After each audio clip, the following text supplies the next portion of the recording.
Good evening, everyone. My name is Paul Willis, and I know that Ed Fletcher is supposed to be moderating our conversation today, but we're running into some technical difficulties. So we'll just go around the horn and kind of introduce ourselves, and we'll jump into the topic after we finish with our round of introductions. So if you could share your name, your role in the community, or roles if you have multiple of them, and share maybe what brings you to the conversation today. And if you're at home, feel free to do that in the comment section. You know, leave your name, your role in the community, and what brings you to our conversation today. So we'll do that here. Feel free to do that at home. Anybody like to begin first? Me? I can do it. My name is Paul Willis. I am a diversity, equity, and inclusion consultant here in Sacramento. I'm also a hip hop artist and poet here in the city. A lot of my art and my work revolves around community conversations, issues, and sharing my personal story. Over the past few weeks, been hosting conversations about environmental justice in a number of different spaces. So I'm super excited to dive deeper into that today. And just been engaging with youth leaders, artists, activists around topics of environmental justice. So I'm excited to bring some of those conversations with me into our conversation today. That's what brings me here. Who'd like to go next?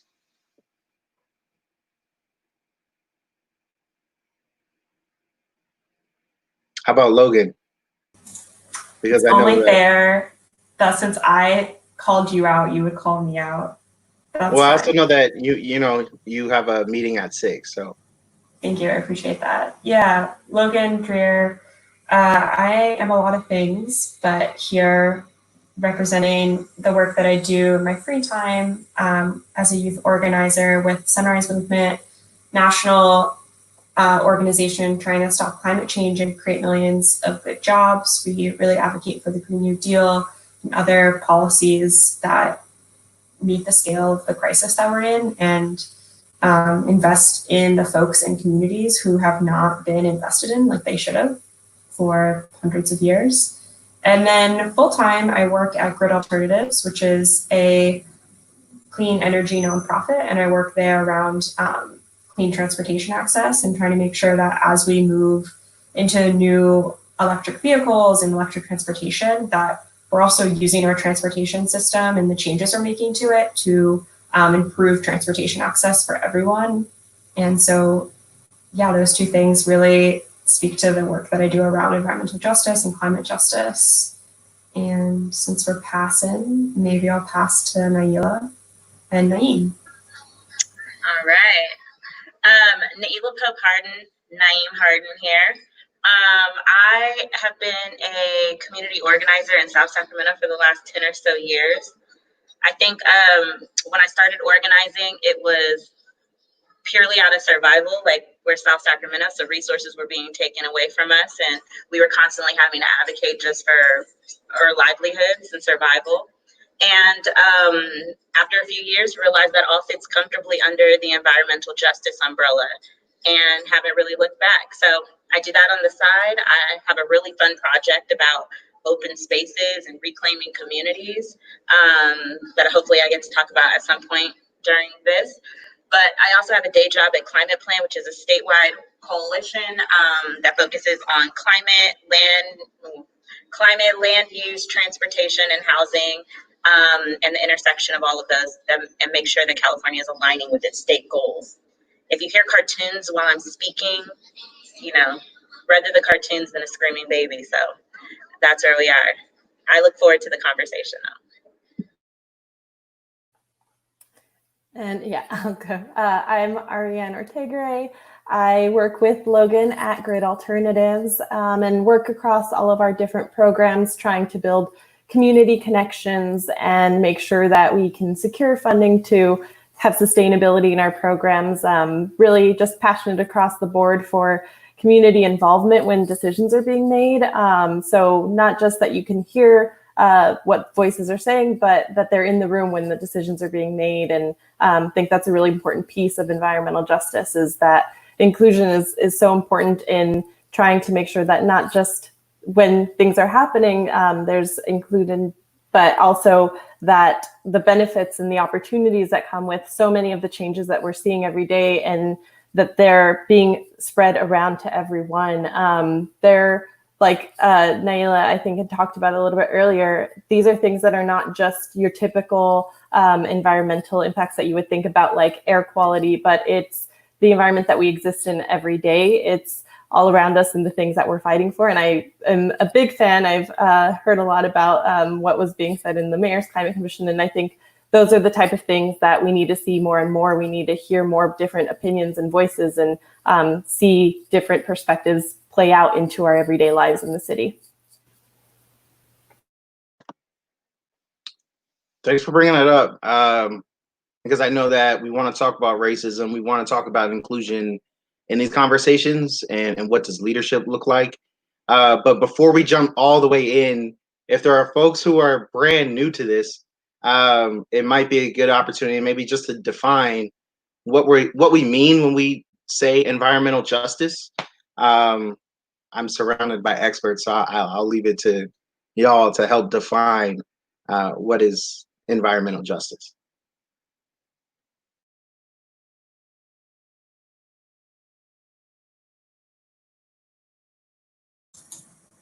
I can do it. I can do my definition of environmental justice. I think there's the typical environmental world that likes to talk about like air quality, water, all that great stuff. And I think environmental justice is all of that, but it also includes like what it takes to get the steps before.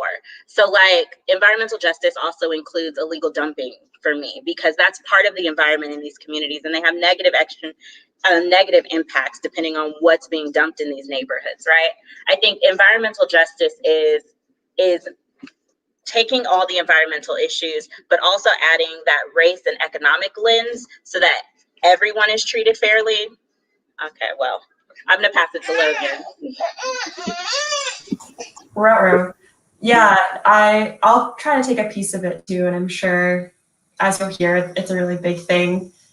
I feel like taking it back a little bit, talking about the history of the term, and like Naila was saying, I sometimes think of like there's these two movements. There's the mainstream environmental movement, and then there's the environmental justice movement that for a lot of people was a response to the way that they saw that their concerns, their community's concerns, were not being addressed by the mainstream environmental movement.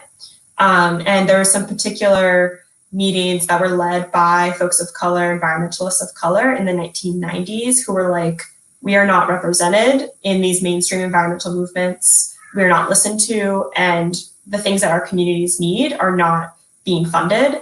So we're going to do our own stuff, and we're going to build our own movement. And there's a longer history too, dating back to the civil rights movement, because racism and environmentalism are so connected.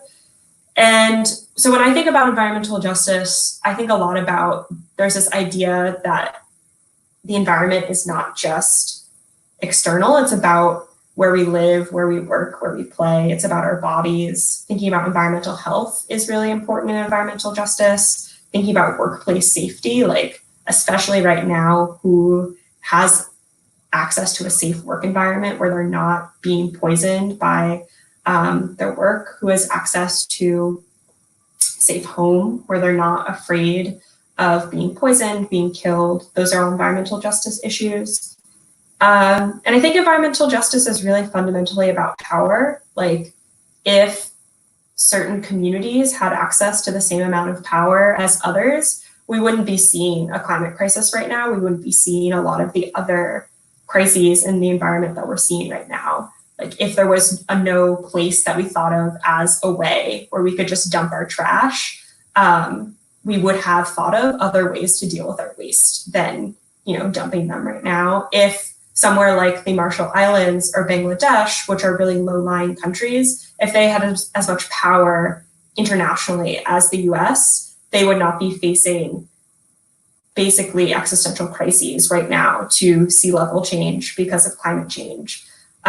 So I really liked what folks said before about inclusion and making sure that the folks who are most impacted are in the rooms, and that they have the power to affect those decisions, and decisions are being made on their and our behalves without our say, because that has been what's been happening, and that's why we are where we are. Pass to someone, I don't know. I mean, just kind of going off of what you said, I think a big way that I think of it is not having your zip code or where you're born really affect your health outcomes or what your life is going to look like. A lot of times it will depend on what kind of healthcare you receive, what schools you go to, what jobs you get to.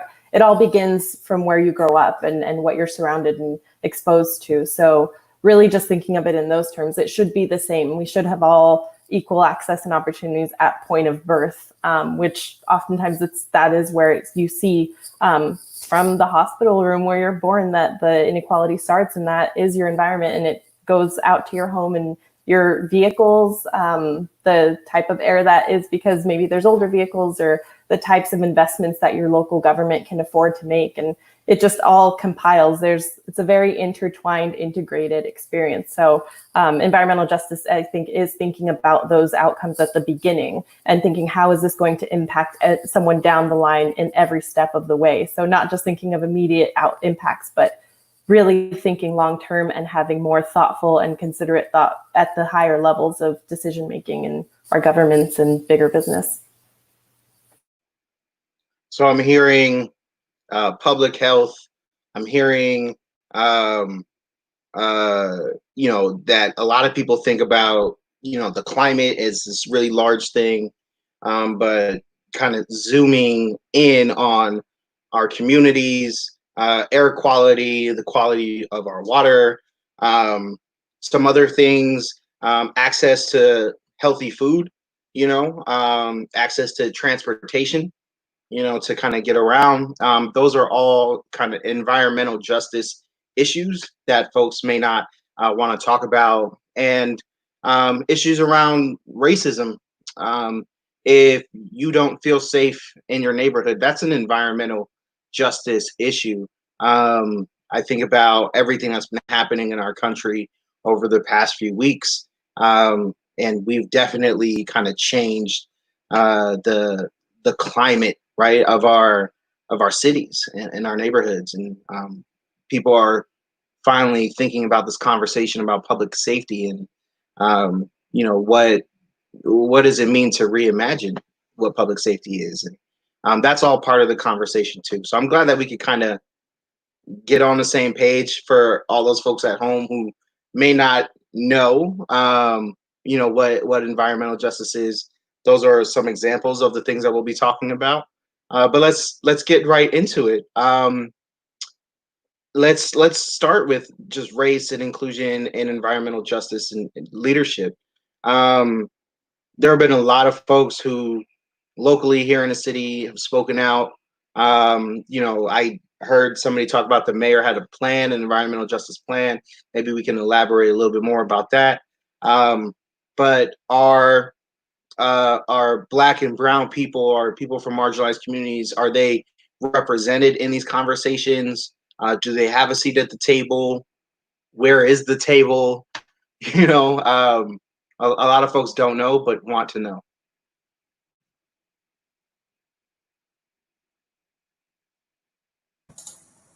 I can start again since Naila is out. Yeah, I think for a lot of these things, there's some really basic questions, like where is the meeting? Right now with everything being online, thinking about basic inclusion, like who has access to good Wi-Fi that can allow me to be here right now. That is something that not everyone has, who has access to a computer, all of those basic questions. And then again, with these tables, I would always talk about, I get frustrated with some of those conversations sometimes because there's this idea that we, as leaders of color, should feel privileged to be at these tables where we're basically begging for scraps. And I think if anything, the past couple of months have demonstrated like the time to beg for scraps is over. You know, we're in the middle of a pandemic where our federal government has failed to provide us even the most basic level of safety, where we are in one of the worst economic crises that we've ever seen, where 1/3 of Americans didn't pay rent or mortgage last month. And we know that that is not distributed equally. That's specifically in communities of color where those people are not able to pay. And so with everything going on, there's a part of me that's kind of like, what am I going to get when I show up to these tables, you know? And is me showing up going to be a way for these folks who have demonstrated with their actions that they don't care about me or my safety or my communities to say, hey, look, we got this person here, and that's why, you know, we're doing good things. That's not always true of all community engagement processes. That's not always true of everything going on in Sacramento, but that is something that I think about a lot, because I get really frustrated feeling like I show up and people say things, you know, they rename a plaza Black Lives Matter. They say they're doing stuff, but then when you look at their budget, that's not reflected. And we know, as Martin Luther King Jr. told us, budgets are moral documents. They demonstrate where a community's priorities or a elected official's priorities are. So for me, it's kind of like there's the basic accessibility. What time are you having the meeting? Are you having the meeting in a location that's on a public bus line? Are you paying people for their time when they're coming to tell you stuff, tell you what to do, and are unpaid community members? You know, there's those basic questions. And then there's also, for me as an organizer, some questions about, is it even worth my time to show up to these spaces when I don't know that the people who are sitting around at this table really have my best interest at heart and really want to see me succeed.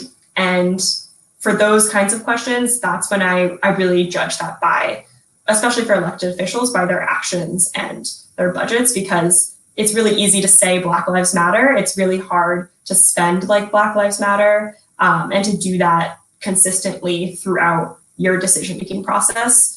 And I think those are the kinds of questions that we have to go into these spaces asking, because otherwise it's real easy for people to say nice things and not do nice things with their actions. I think one other thing that may be helpful is, because, you know, we don't necessarily have folks in the room or a legitimized seat at the table. Folks have started to organize their own spaces even outside of City Hall and looking to advocate for environmental justice in communities and organizing the youth directly. I know that you're involved with the Sunrise Movement. Could you talk a little bit more about that movement here in Sacramento? I know that it's youth-led and that there's some amazing things happening, but if you could share about some of your successes over the past year or so. Definitely, yeah. So we've been active organizing in Sacramento for about a year and a half-ish or so now. And like I said earlier, Sunrise is a national movement of young people trying to stop climate change and create millions of good jobs. And so what that has meant here locally in Sacramento is we have been just trying to raise awareness about the climate crisis a little bit. So I think it was September of 2019, we did a Green New Deal town hall with Naila and a lot of other organizations, the Poor People's Campaign and 350, just talking about what a Green New Deal is and what it would mean for Sacramento, for housing, for racial justice, for lots of different issues, and also how we're already seeing climate change in our lives here, because I think sometimes it can be hard when you're thinking about this huge existential threat, like, oh my God, the planet is going to implode, to figure out what that actually means for our lives here in Sacramento. And then since then, we've been doing a lot of organizing for Sacramento, trying to get them to declare a climate emergency, which happened in December of last year. And then more recently, given everything going on, have been doing a lot of mutual aid, so trying to help support a lot of racial justice activists that are on the ground every day often. We were doing some projects where we were just delivering care packages, so folks had some time to take care of themselves while they're fighting for a better planet, and have also been working with Black Zebra, which is a local independent media company, to help get them some better gear so they can do that independent journalism on the ground. And more recently have also been involved with, so Sacramento got some money from the federal government after the coronavirus to sort of go into the community. And like I mentioned before, budgets and how people spend money is such a moral issue. So we've also been trying to advocate for that money to be spent in a way that reflects what the community actually needs. So that's direct payments for people who can't afford to pay rent or need housing assistance, for folks who are living unhoused right now during a pandemic, which to me is just an outrage.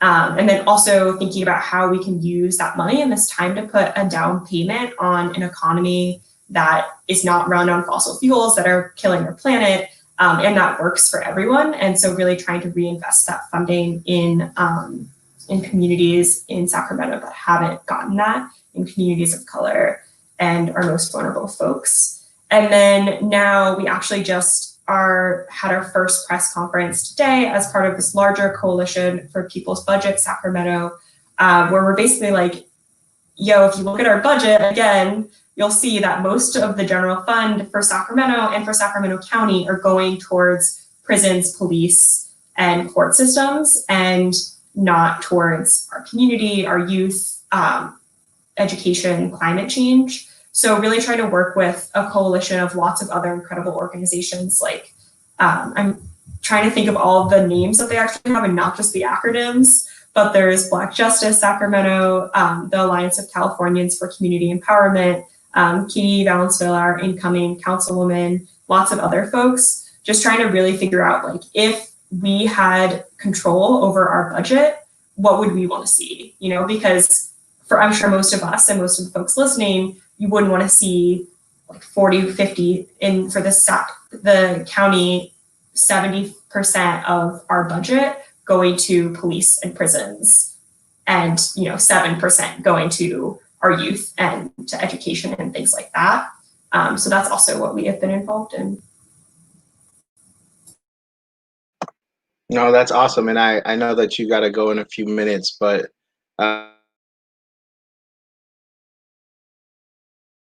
opportunity to share with folks about any projects, initiatives, events that are coming up. So just want to give you a couple of minutes before you go, just to get on your soapbox and share about some of the things that you think people should get involved in. This is still me. Sorry, you broke up a little bit there. Oh, I'm sorry. Yeah, I might have lost everybody for a second. I was just saying that I know you have to go in like 4 minutes now. So I just want to give you a couple of minutes to hop on your soapbox and share about either projects or events or initiatives that are coming up. I know that you shared a few, but if there are 1 or 2 things that you want people to take away or get involved in.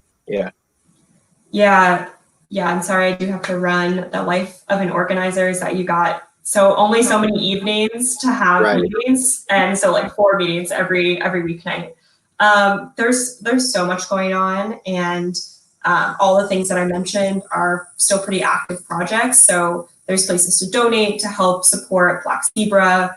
There are public comment options for the People's Budget. And I would say the best way to keep up with what is going on with us is to follow us on Instagram. We're on Instagram at Sunrise MVMT SAC. And we also have a website that has a huge list of different links and things going on. And that's updated pretty regularly. And that's like a bit.ly link that is bit.ly/3S's solidarity. the S in solidarity is one of the S's. So SS solidarity. And that has been updated mostly by our incredible communications person, Moise. So shout out to Moise.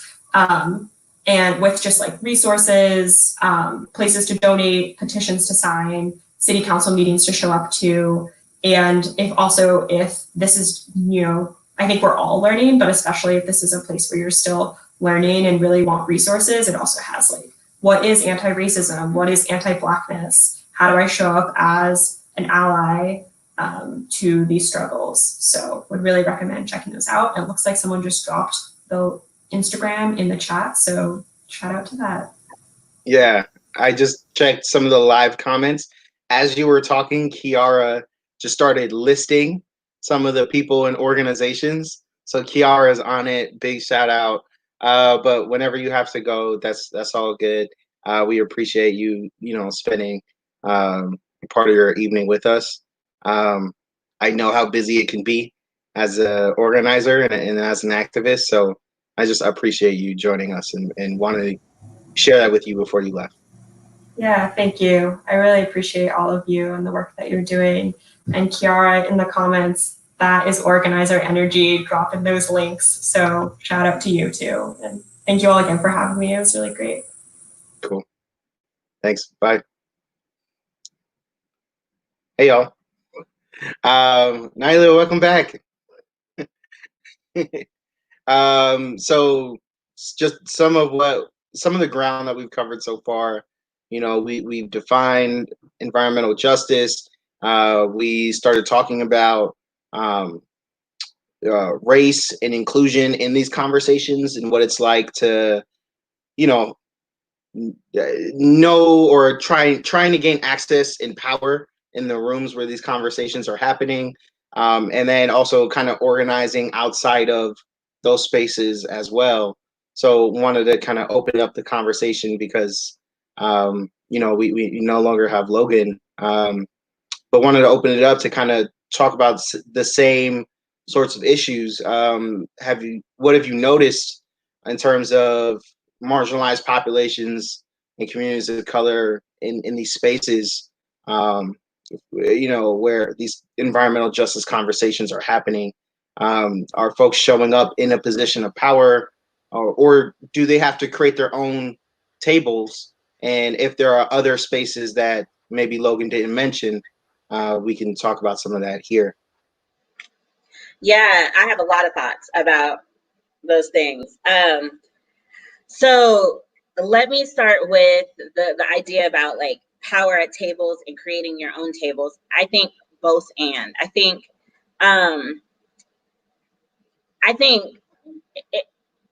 one, you need to be very rooted in community to do environmental justice work and rooted in the people that you serve.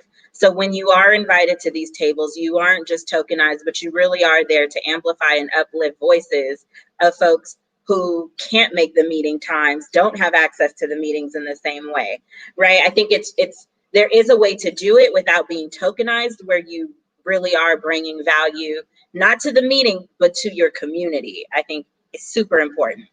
I just had a situation where I was a member of the Mayor's Climate Commission, and I really struggled with that because at times I definitely felt as if I was the token. And when that happened, I had to go home and reroute myself in community and figure out, well, what should I be saying up there? So I think we need to sit at those tables, but we also need to have our own tables. We need to be amassing our own power. I come from the old organizing idea that power is people. And so your community may not feel like they have power, but I've been a part of some campaigns locally where enough community members show up. Oh, you want me to eat it? No, thank you. Apparently it's my turn to eat. Where you don't think you have power, and then you show up and start giving public comments at a meeting that usually doesn't get public comments, and people are going to start listening. It's not easy. It's not quick, unfortunately, but I think there is a way to amass power, even for folks in communities that traditionally feel like they don't. And then Oh, I'm losing the second part of the second half of your question. Oh, other groups. I have to mention that we are getting started in RBG, a Red, Black, and Green Environmental Justice Coalition.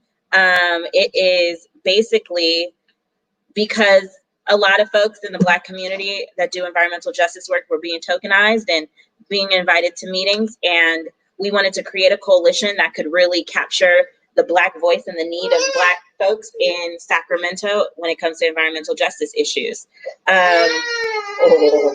So we have a Facebook page, and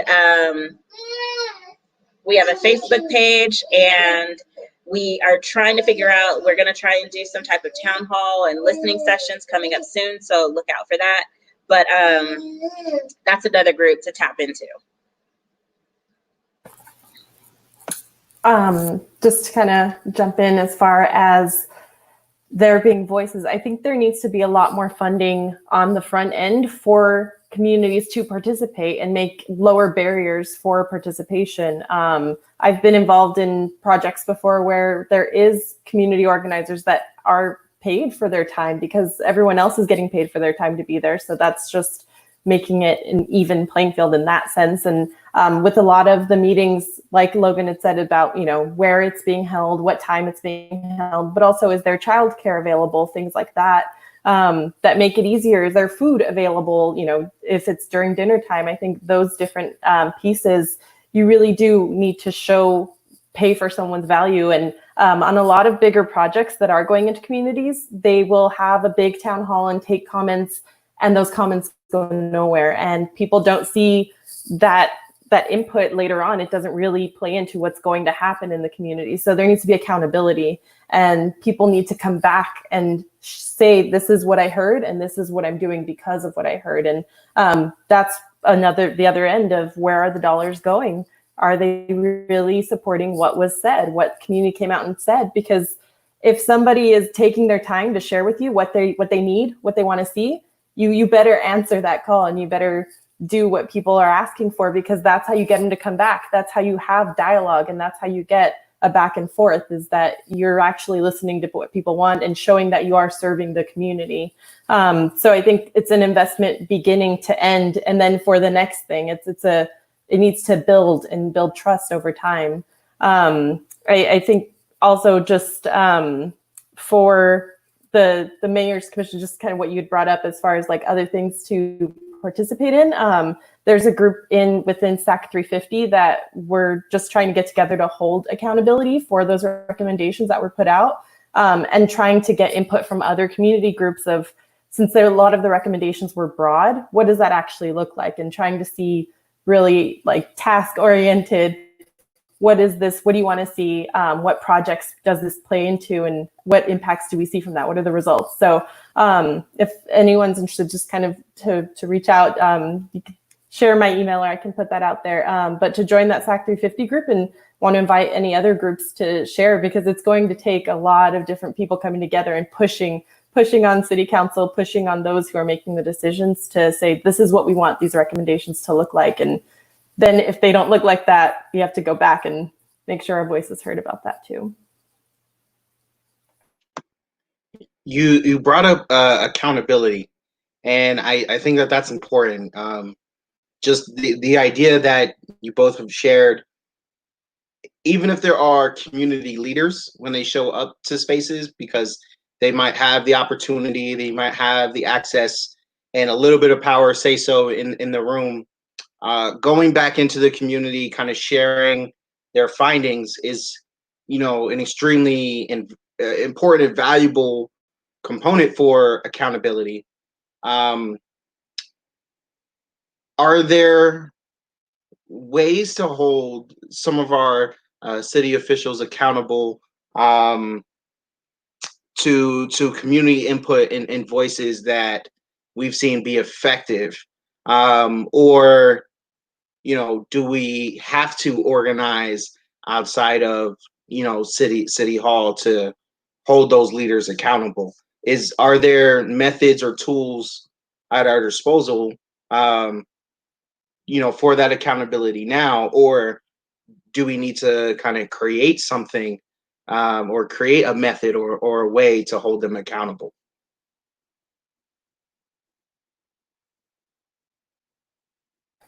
I mean, I don't know of any very effective methods that I've seen other than strength in numbers. You know, there's these different groups and silos, but if we connect and share out, you know, everyone's going to be here in this one place and be loud and use our voice. I mean, that's really the best way to show that you're not satisfied with the status quo and you want to see change is show up in those rooms. Like Naila said, if they're suddenly hearing public comments where there were none and there's a whole line of people that want to make them, that's when you attract more people to want to see what's going on. Media is usually a great way of getting the voice out, but it's also getting representation in media to make sure that there's fair stories and they're being portrayed fairly. And I know you were talking about having some input in there. So I think all of those pieces. So feel free to share out about that too. Yeah, absolutely. Leveraging the media to kind of tell community voices and perspectives is something that, you know, I'm consulting with the Sacramento Bee about this summer. So I'm excited about our work in that space because there are issues that come up just like this where the community may not know, you know, just the level and the depth and the scope of this kind of conversation. So that's an important tool to be able to leverage to kind of get that community voice and perspective out there. Another thing that I'm thinking, you know, it's election season, right? So if you don't, you know, like or appreciate the way that, you know, where you're being represented in City Hall, then time to vote some people out. If you know, and paying attention to that's really important. I know that we've got 2 new incoming city council members, which is really exciting to add new voices and perspectives onto city councils. So, you know, we're gonna be able to see where that goes, but we also have to find some creative ways to hold our leaders accountable. And another thing that came up actually is a public request for just information that should be available. That was something that I was having just conversations with folks about. People may not be super familiar with the public request process, but you can ask for a lot of things. You know, from I guess like previous votes on or discussions or topics to even like what your city council member is texting while they're not listening to you during your city council meeting. Like that's all public information, which is wild to hear. But I think that those are also things that, you know, when you're talking about accountability, there are lots of, I think, tools and methods at your disposal. But those were a couple that I think are important to highlight. Yeah, Naila, did you have anything that you wanted to add to that? Yeah, I think so I've been thinking a lot, or not even thinking a lot about, but I've been doing protests for years, and I've said no justice, no peace, right? On lines for years.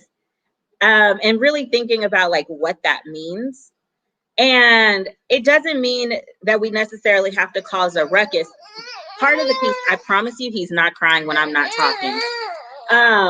Part of the piece that I'm looking for is Tuesday nights, right? I'm organizing because my community has to continuously show up and demand respect, demand, you know, resources, demand our budgets to be amended so that we can be accounted for in the same way Land Park doesn't, right?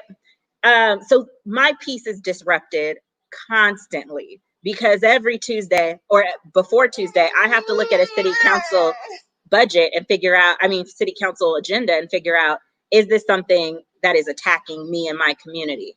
So I think with that no justice, no peace, it means, yeah, I'm going to keep showing up on Tuesday nights and making it really uncomfortable for you because your policies make it really uncomfortable for me to live. And just making sure that you're holding your elected folks accountable to what they say, I think is really important, and making sure that you are advocating in a way where advocating in a way where they say what you want them to say, and are advocating for your issues, I think is really important.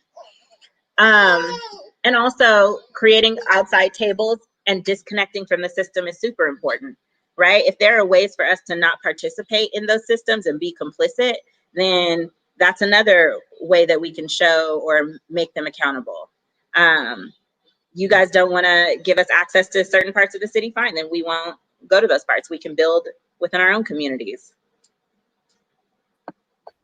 Yeah, that's a really good point.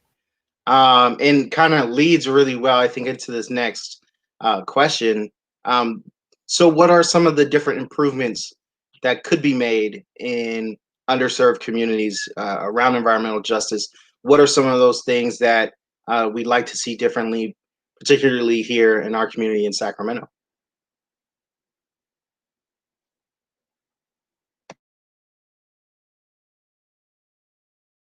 So I'll talk about my love, my project my baby. And not because I think that it's this specifically, but I think this is like, it's a good test pilot for what's possible.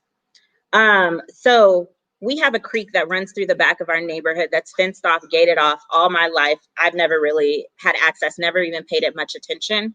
And one day the neighborhood decided we wanted to do a cleanup, like that simple, just get pickers and trash bags donated, clean up the creek, have a nice feel-good community day, no harm, no foul, just like a day of togetherness.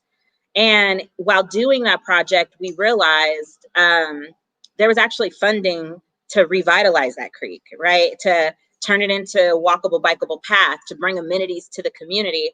And that's something we started 3 years ago. And when it started, one of the folks that were overseeing the grant process and had access to like the resources and money said, you know, ask me for a Porsche. I may only be able to give you like a Toyota, but ask me for a Porsche, like dream big. And when we went to the community and started having conversations about like what folks wanted to see in their own backyard, it was one of the hardest community conversations I've ever facilitated, because we're talking about dream big and folks are like, well, maybe someone could come clean it up regularly. And I'm like, no, that's trauma talking, like dream big, like shoot for the sky. Don't color this in black and white. Like let's color with the whole crayon box. And it really took a lot, because a lot of these communities have been left behind for so long that dreaming of a better future is difficult itself. So I think when we talk about like what projects, I think we really have to like tap into that like artistic creative bone, and like we can look around and really see things out of all the vacant lots that are possible are really just parks and farms and solar fields in the making.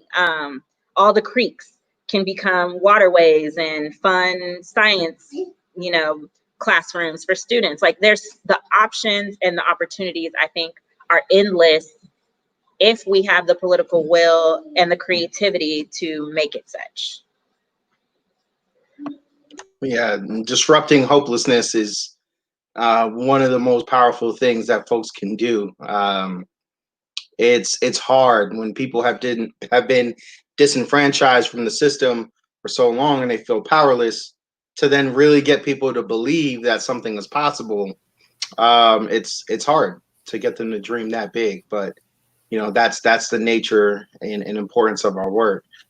Ariane, are there projects or things that you think could be improved for our community here in Sacramento? Maybe it's something that you're working on, or maybe it's something that you would like to see happen.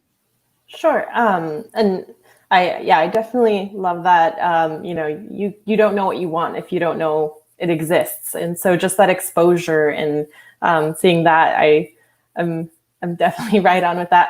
As far as projects, Grid is, from the Grid perspective, there's a lot we're trying to do, from the idea that you can interloop a lot of different solutions so that you have more benefits coming from one investment or one action. So with Grid, we provide no-cost solar installations for families. So they'll receive solar on their home at no cost to them, but then they'll be able to start seeing savings on their utility bill.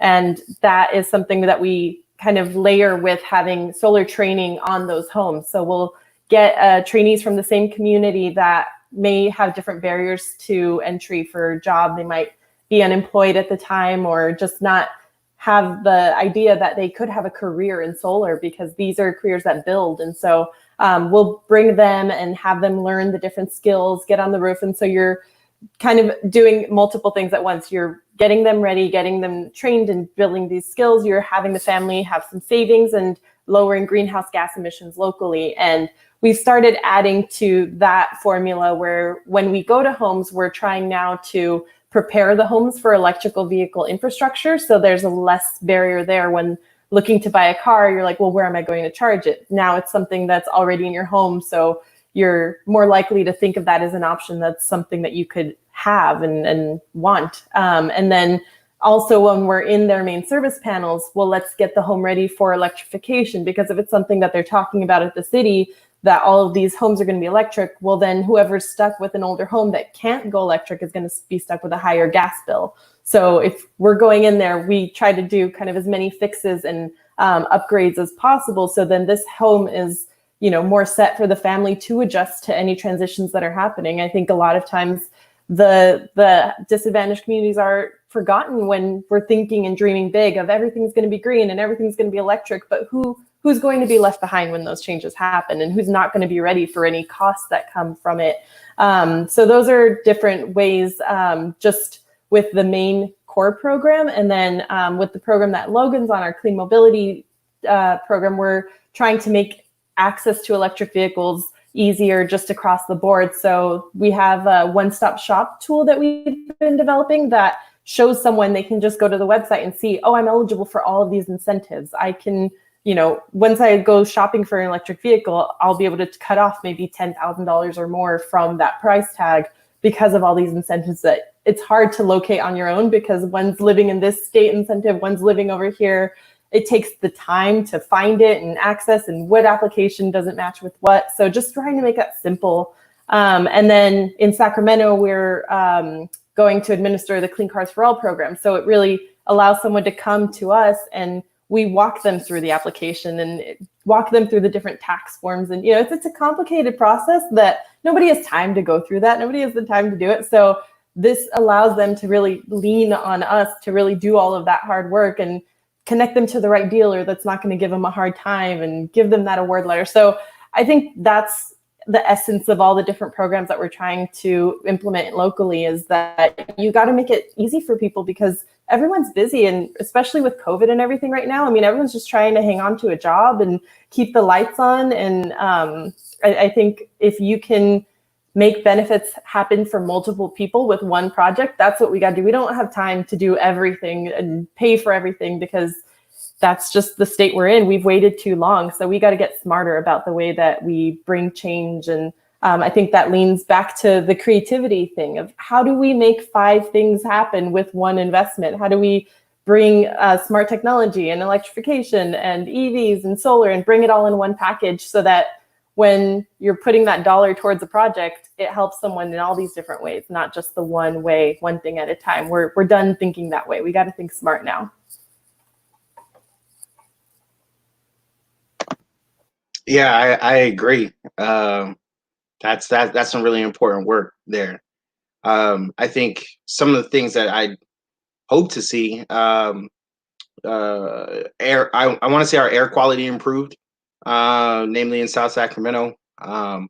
There's not a lot of kind of green stations or like charging stations or infrastructure for more electric vehicles. One of the comments here from Adrian shared more air quality monitors on every block. I don't know how we make that happen. I don't know who would be in charge of that, but that sounds like a really cool project for somebody to tackle. Some of the other things I'd really like to see also is for Sacramento to improve its accessibility through transportation. You know, we have a bus system that I think can be redesigned. We have trains that obviously would be way more expensive to redesign, but you know, we have this public transit that I feel like is really an underutilized resource. And if somebody took the time to just completely reimagine bus routes in the city, I think that there would be some really cool things that happen out of that. I would love to see more, just greater access to healthier food. Just throughout Oak Park, South Sacramento, Del Paso Heights. There are whole neighborhoods that are food deserts in our community and rely on kind of corner store markets or small farmers markets that may not provide a ton of really amazing food. Sacramento's likes to make farmers markets like really hip and happening. So that's cool, but not every neighborhood has a farmers market that's like really accessible to them. So those are just some of the things that I've been thinking about. I'd also like to see just more youth voice and engagement in these conversations, because you're right. If a city council meeting is happening at 2:00, I know some high schools are just getting out at 2:00, so they can't show up and be represented in that way. But if there were, ways through, like Zoom meetings, like how we've been doing, or more online kind of forums for you to provide their input and ideas, I think that would be another cool way to kind of get them to take a leadership role. I know that we have a couple other topics that we could talk about. I'm also really curious. Can I hop on that real quick? Oh yeah, please. Yeah, I'm just really inspired by all the dreaming, right? But what about like city council meetings that rotate to high schools, right? So they're in the community and outside of City Hall, right? And then like the students are already there, just have them, right? And then we can have parents, students, all, at the school, city councils in the community. Things like when you talked about free bus passes, it costs just as much to administer the ticketing system than if we just let it free for everyone, right? We talk about solar. What if we had like solar charging benches throughout the whole city, in a walkable city, a walkable, bikeable city where you could just stop on a bench, guaranteed almost any major street intersection has a bench where you can charge a phone and just sit and rest. Like the possibilities are endless. And I think in all of the chaos and all of, just everything that's going on with COVID, it is an opportunity. We need to be thinking of it as an opportunity that when we get back out into society, we need to reimagine what that looks like. And I think it's really important that we continue to have these conversations where we just really take it to the moon.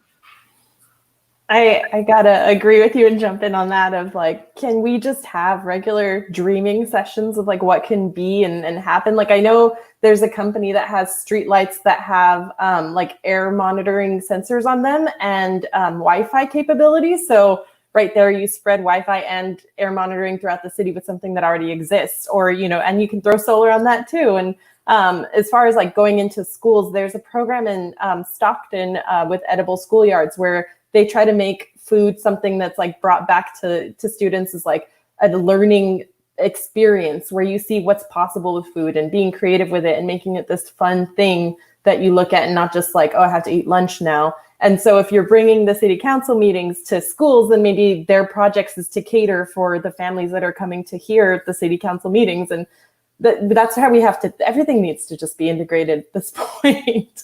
But I love that. I love the approach. This is awesome. I'll triple down then, triple stack on this idea around schools being centers for the community. I'm not from Sacramento originally. I grew up in Boston, and that was very much the case. Your schools doubled as community centers, and that's where people went for all of their resources. So I highly encourage that we look at that as a model. Because there's no reason that every single meeting has to happen in City Hall between the hours of 2 and 7 or 8 or whatever. Like we can definitely rethink the way that some of this is done. And I think that,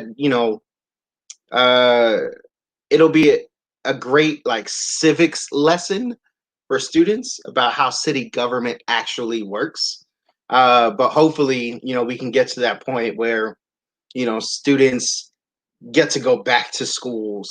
I know that we're in a challenging time right now, but there's still plenty of timing and opportunity to invite students and whole classrooms to sit in on some of these virtual city council meetings and some of these other kind of commission meetings and committee meetings. So you're right, unlimited possibility, and we definitely do need to dream more.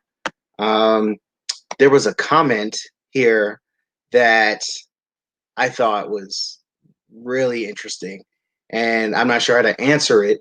It's this question about what is SMUD's role in all of this. So, what about SMUD's role in this? I don't have an answer for that. I don't think that either of you might have an answer, but can you share a little bit about maybe your experience with working with SMUD around environmental justice issues in our community and kind of what that's been like? So I think this is going to be kind of controversial in some of my enviro groups, but I would say compared to other agencies that are working locally, right, SMUD does fairly well at partnering and amplifying communities. They actually have a different tool. Most people working in the environmental world use the Cal EnviroScreen and the Disadvantaged Communities designation. SMUD is developing their own tool that kind of gets into the nitty gritty and some more specifics about Sacramento communities locally to try and figure out like what are the communities that really are the most impacted by environmental injustice. And they also have a granting program where they are partnering with communities to like implement community-based programs. And they do, from my experience, a really good job at getting that money to the ground. So actually to folks that are going to be using it. And so I think they can always be doing more. They need to be pushed, I think, to really advocate for, as we move into electrification, so like the grid folks can definitely talk about this, right? As we move into electrification, I think SMUD would be a great advocate to really be pushing and helping with some of the infrastructure development, making sure that it's accessible to everyone. And I think, oh, thank you, Adrian. Adrian just posted the map on some of the comments. But I think, yeah, I think like they can be pushed. They are, I mean, they're not as bad as other utilities. I won't name any names, but they can definitely be pushed. And I think they want to be pushed also. I think that they are, willing and to listen. Yeah, SMUD has been a partner with Grid, and we've done some installs with them.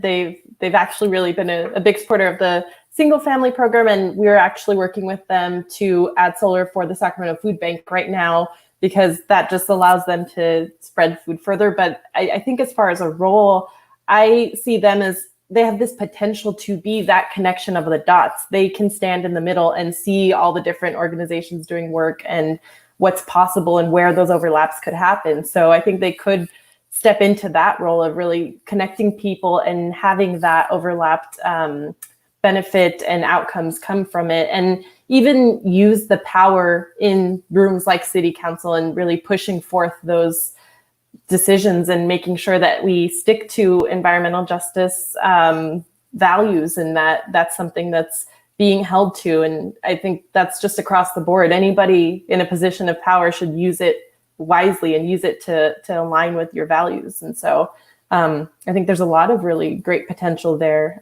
We can all use it as like a gathering organization to circle around. Yeah, I agree. From the people who I've met at SMUD, they're looking for ways to support kind of community efforts and initiatives. So I'm sure if there are some really positive ideas that they would be interested in at least hearing it and then trying to find a way to support it. I'm not speaking on behalf of SMUD. They don't pay me or any of my else.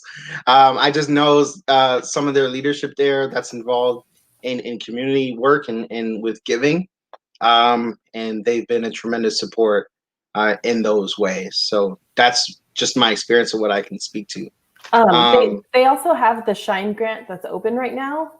It's due, I want to say, in 2 weeks from yesterday. And it's meant to address a lot of kind of they want to support collaboration between different community organizations. And I know that's sometimes hard to do if you don't know someone else is doing work that aligns with yours, how you're going to do it. So I think that's a really great start of just having that opportunity like the Shine grant. And maybe it's something where they can take that and see bigger initiatives that could bring people together and use funding from that to make these changes, like ideas that we're having.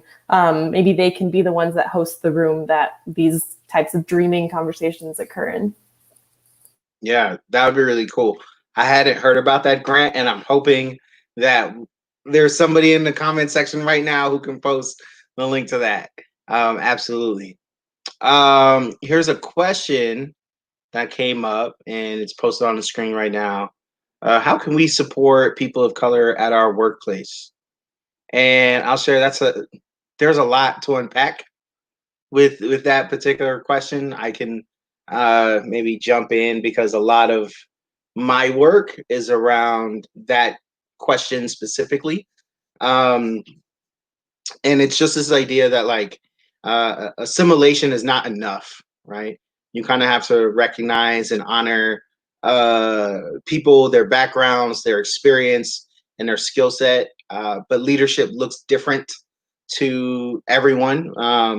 And oftentimes we'll project our own kind of values and belief systems onto other people as if they should fit the model of what a good leader is in our mind, even though they come from a different kind of background and experience of what leadership is. So, in order to kind of bridge some of those gaps, I have to break down some of those walls around bias and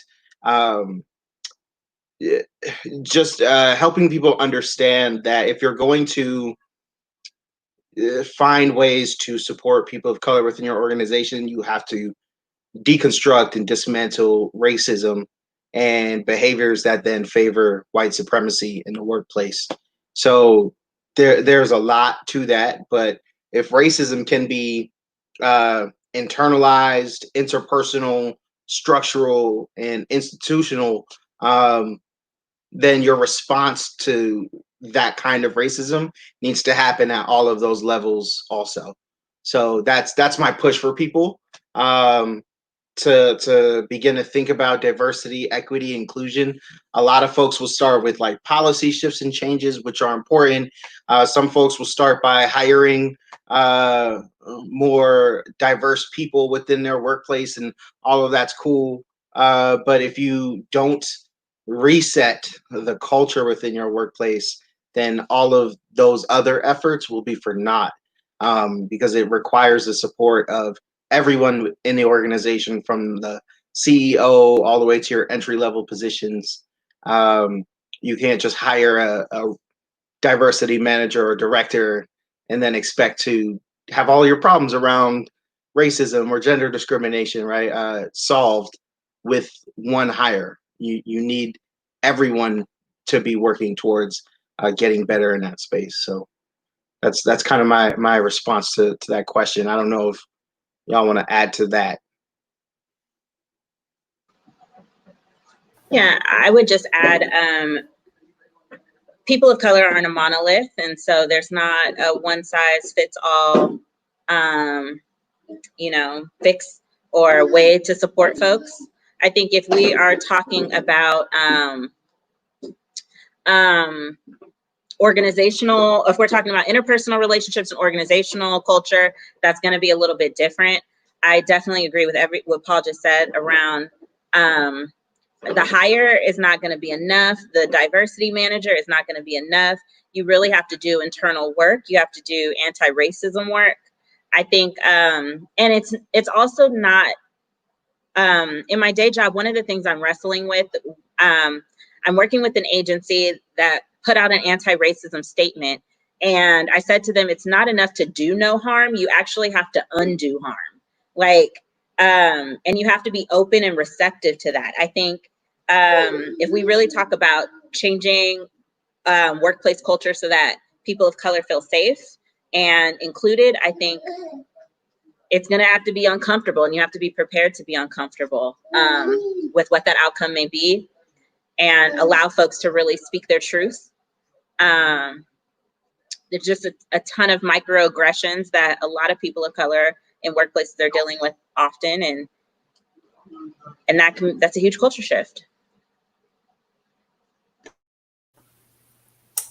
Yeah, I think just kind of for myself, you know, I'm Latina, but I don't have an experience that is typical of all of the rest of the Latin culture, and I don't understand the Black experience firsthand. And I think checking your own biases and how your background might be different from someone else's, and really being able to point those things out and see them in yourself allows you to see them in others. And just having that baseline foundation, I think is really important, that, you know, if everyone's kind of doing the work within themselves, then we'll see that play out throughout the entire office and organization quicker and I think more thoughtfully. But also, I think it kind of goes back to, if you are in a room that you have some degree of power, then use that to give everyone a voice. Use that to make sure if somebody's talking over someone else, that you make sure to go back to them and make sure they have the space to have something to say. So just whenever you are in a position to do so, to use that in the right way.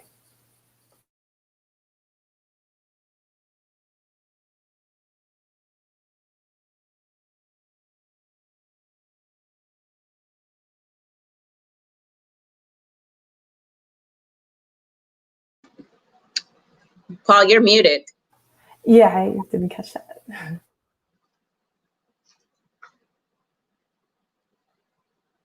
Where's that, the miming section? We can figure it out. Yeah, I'm not sure, but I also wanted to maybe pause here to see if there were additional questions from some of the folks who are watching at home. Feel free to kind of share those questions in the live comment section, and we can answer some more of those. But we've got Ed back. Welcome back, Ed. How's it going? Hey, thanks for joining us in this conversation, or for you guys having this conversation. I'm sorry my computer was glitchy. I don't know if you can actually hear me now, or it's going to be a huge lag, but we're inviting people to now join us in the Zoom chat to have this conversation continue for a few minutes, and everybody can express themselves, and it can be a real conversation among all of the peers. But I appreciate this panel here and this conversation you've had. We had some really good engagement from viewers, and we're excited to see where this goes, where they all have a microphone as well.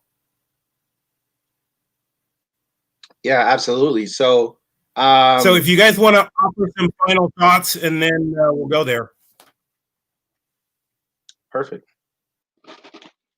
I think for me, whenever we can center the most marginalized in our community into just how we make decisions, if we can make decisions with them in mind, our elders and our youth and communities who've been disadvantaged, I think that that's the most important thing that we can do as organizers and as leaders.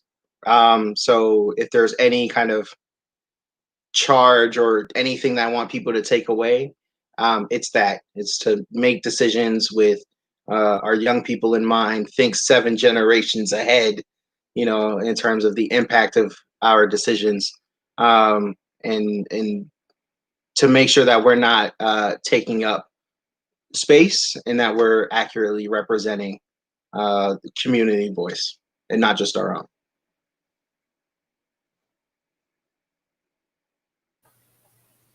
I can offer some final thoughts. Just when it comes to environmental justice work, the reason why we have it is because there have been so many injustices, and so that can't be forgotten. And that's why this needs to be considered for all decision making, because it plays out in every aspect of life. So it needs to be a part of the decision making, part of the thought process when making all of the decisions that will impact everyone's life moving forward. And just for people who want to help or be engaged and don't have the time or space to do community organizing or just want to support these efforts, there's so many of these groups that have been mentioned today that are doing the work, that are showing up. And so sometimes all you can do is just donate to support that going on so that those people can afford to be in the room. I think that's just a really good way of showing your voice and showing what you want to support and see play out. So there's just so many different ways to get involved. I froze.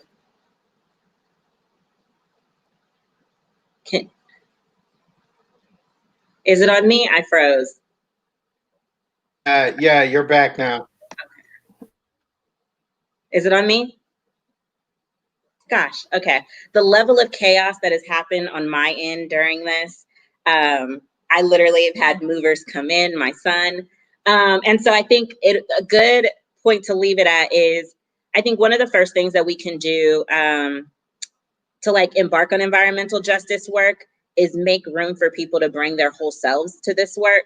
I think one of the reasons a lot of communities aren't necessarily as close and connected to power is because there's just a lack of comfort. And so we need to, if you are in any position, you need to make sure that you are allowing people to bring their whole selves. If we really want community input, then we have to deal with the chaos of babies crying and, you know, angry folks, or we have to deal with language barriers. So I think from a first step that you can do is literally just help me make folks comfortable in these spaces so that they can begin to amass power, co-opt these spaces, and have their voices heard.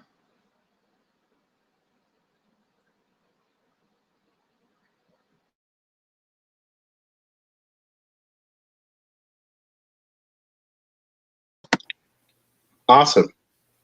Well, thank you.